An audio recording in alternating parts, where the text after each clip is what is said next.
Today's reading is a wonderful reading that challenges you to be mindful of the world around you and how to be the kind of person who cares a whole awful lot, just like the character in this book.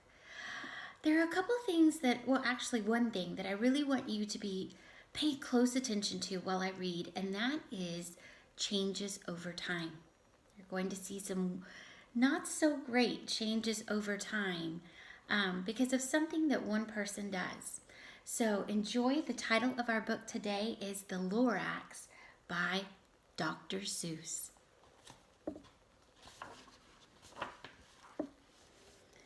At the far end of town, where the grickle grass grows, and the wind smells slow and sour when it blows, and no birds ever sing, excepting old crows in the street of the lifted Lorax.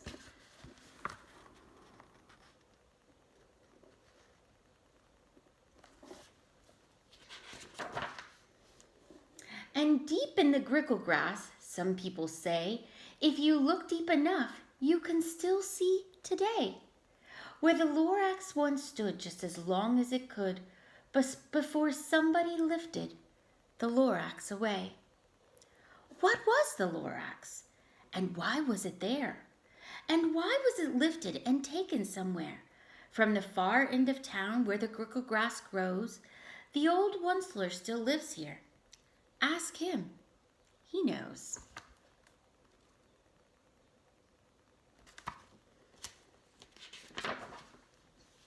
You won't see the Onceler. Don't knock at his door. He stays in his lurkum on top of his store. He lurks in his lurkum, cold under the roof, where he makes his own clothes out of muffered moof. And on special dank nights in August he peeks out of the shutters, and sometimes he speaks and tells how the Lorax lifted away. He'll tell you, perhaps, if you're willing to pay.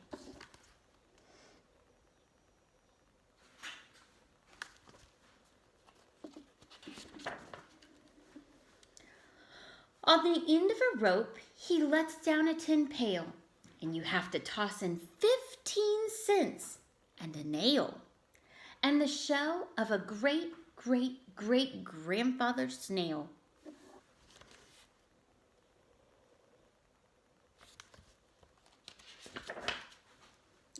Then he pulls up the pail, makes a most careful count to see if you've paid him the proper amount. Then he hides what you paid him away in his snub, his secret strange hole, in his groovyless glove.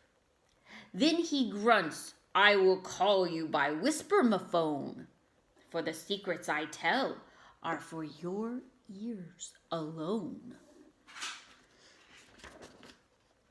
Sloop, down sloops the whisper-ma-phone to your ear, and the old Onceler's whispers are not very clear, since they have to come down through a snuggly hose, and he sounds as if he had smallish bees up his nose. Now I'll tell you, he says, with his teeth sounding gray, how the Lorax got lifted and taken away. It all started way back, such a long, long time ago.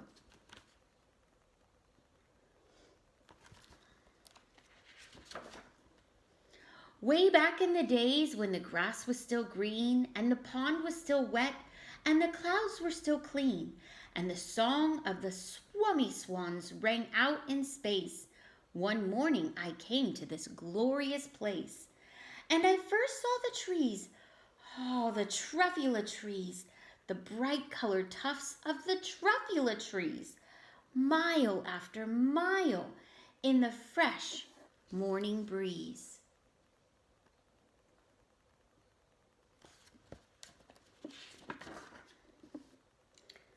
And under the trees I saw brown babaloots, frisking about in their barbaloot suits as they played in the shade and ate truffula fruits. From the rippleless pond came the comfortable sound of the humming fish humming while splashing around.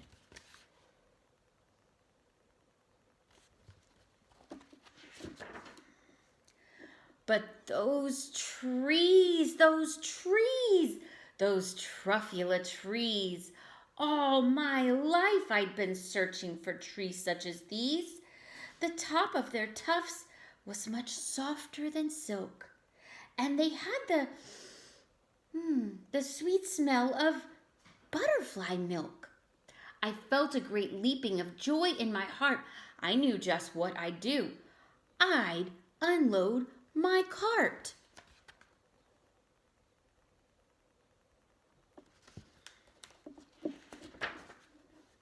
In no time at all, I had built a small shop. Then I chopped down a truffula tree with one chop. And with great skillful skill and with great speedy speed, I took the soft tuft and I knitted a thneed.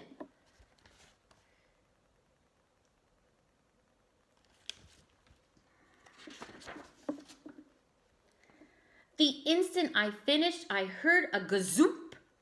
I looked, I saw something pop out of the stump. Of the tree I'd chopped down, it was sort of a man. Describe him, that's hard. I don't know if I can. He was shortish and oldish and brownish and mossy, and he spoke with a voice that was sharpish and bossy.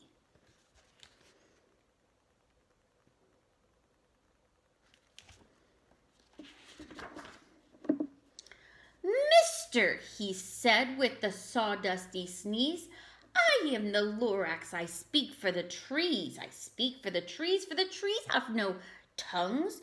And I'm asking you, sir, at the top of my lungs. He was very upset as he shouted and puffed. What's that thing you've made out of my truffula tufts?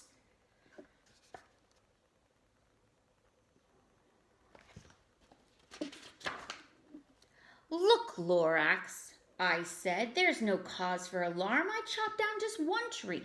I'm doing no harm. I'm being quite useful. This thing is a thneed. A thneed's a fine something that all people need. It's a shirt, it's a sock, it's a glove, it's a hat. It has other uses, yes, far beyond that. You can use it for carpets, for pillows, for sheets, or curtains, or covers, or bicycle seats. The Lorax said, Sir, you are crazy with greed. There is no one on earth who would buy that full thneed.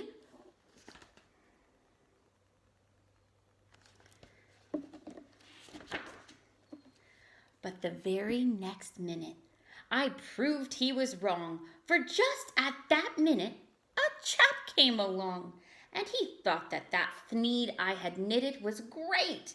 He happily bought it for $3.98. I laughed at the Lorax. You poor silly guy. You never can tell what some people will buy.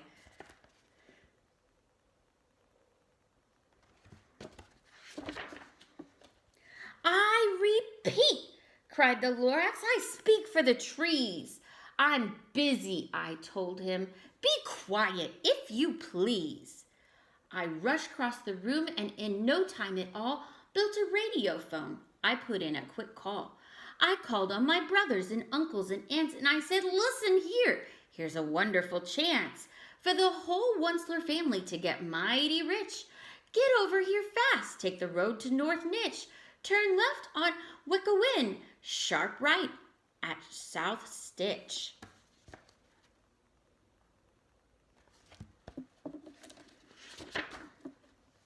And in no time at all, in the factory I built, the whole Onceler family was working full tilt.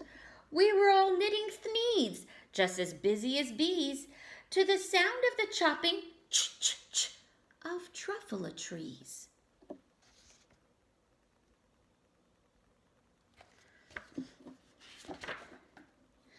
Then, oh baby, oh, how many business did grow. Now chopping one tree at a time. too slow. So I quickly invented my super axe hacker, which whacked off 4 truffula trees at one smacker. We were making thneeds 4 times as fast as before. And that Lorax, he didn't show up any more.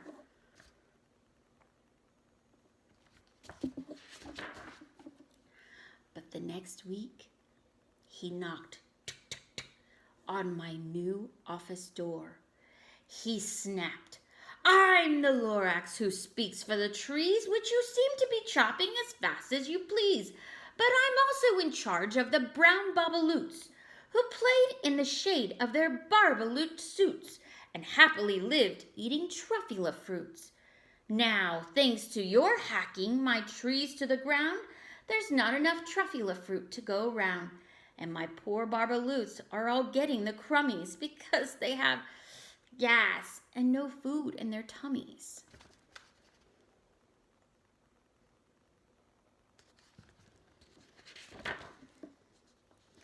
"They love living here, but I can't let them stay. They'll have to find food, and I hope that they may. Good luck, boys," he cried, and he sent them away.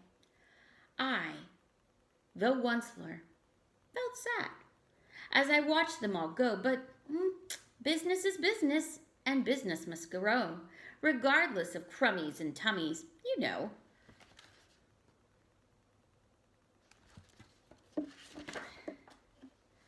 I meant no harm, I most truly did not, but I had to grow bigger, so bigger I got. I biggered my factory, I biggered my roads, I biggered my wagons, I biggered my loads. One of the thneeds I shipped out, I was shipping them forth to the south, to the east, to the west, to the north. I went right on biggering, selling more thneeds, and I biggered my money, which everyone needs.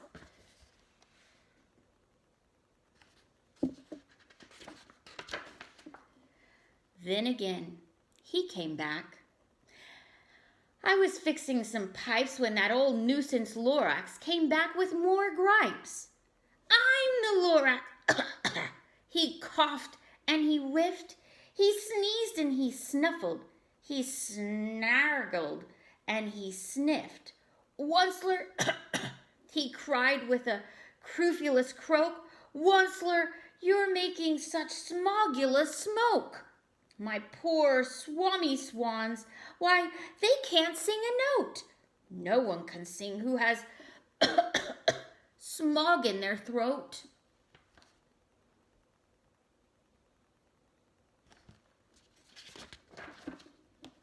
"And so," said the Lorax, "please pardon my cough. They cannot live here, so I'm sending them off. Where will they go?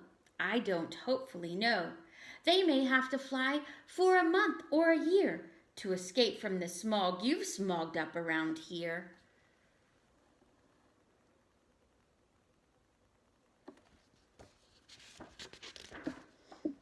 "What's more?" snapped the Lorax. His dander was up. "Let me say a few words about gluppity-glup. Your machinery chugs on day and night without stop, making gluppity-glup, also schloppity-slop. And what do you do with this leftover goo? I'll show you, you dirty old Onceler man, you."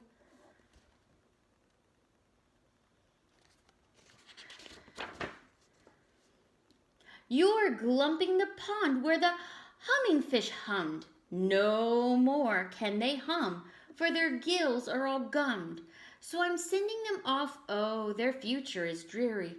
They'll walk on their fins and get woefully weary, in search of some water that isn't so smeary."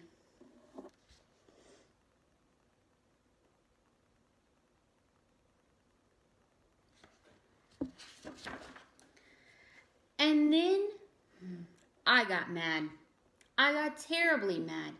I yelled at the Lorax, "Now listen here, Dad. All you do is yap, yap, and say bad, bad, bad, bad. Well, I have my rights, sir, and I'm telling you, I intend to go on doing what I do. And for your information, you Lorax, I'm figuring on biggering and biggering and biggering and biggering, turning more truffula trees into thneeds, which everyone needs.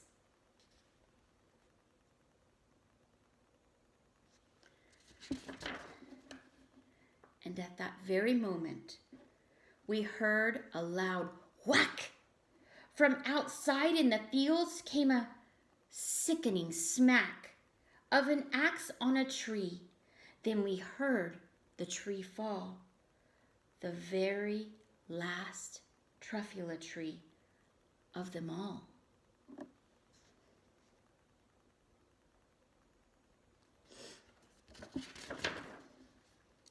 No more trees, no more thneeds, no more work to be done. So in no time my uncles and aunts and everyone all waved me goodbye. They jumped into my cars and drove away under the smoke-smuggered stars. Now all that was left, 'neath the bad-smelling sky, was my big empty factory, the Lorax, and I.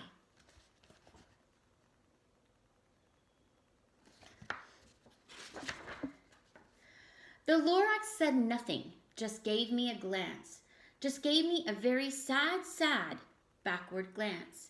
He lifted himself by the seat of his pants, and I'll never forget the grim look on his face when he hoisted himself and took leave of this place through a hole in the smog without leaving a trace.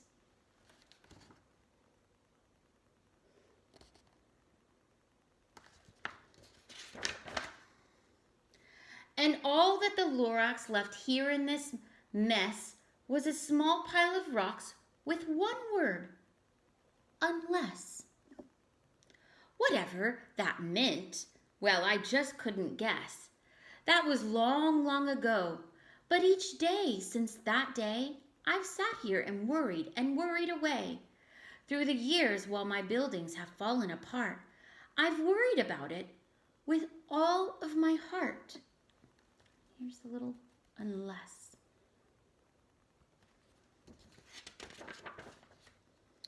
But now, says the Onceler, now that you're here, the word of the Lorax seems perfectly clear.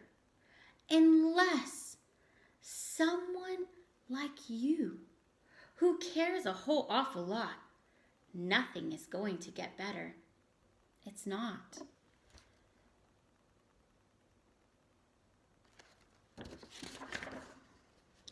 So, catch, calls the Onceler.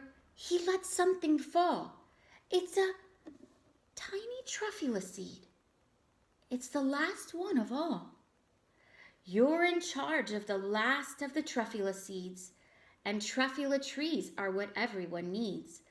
Plant a new truffula, treat it with care, give it clean water, and feed it fresh air. Grow a forest, protect it from axes that hack. Then the Lorax and all of his friends may come back.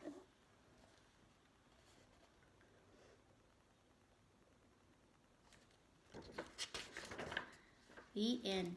Scholars, I hope that you take this day and you be the kind of person who cares a whole awful lot about our world and those around you.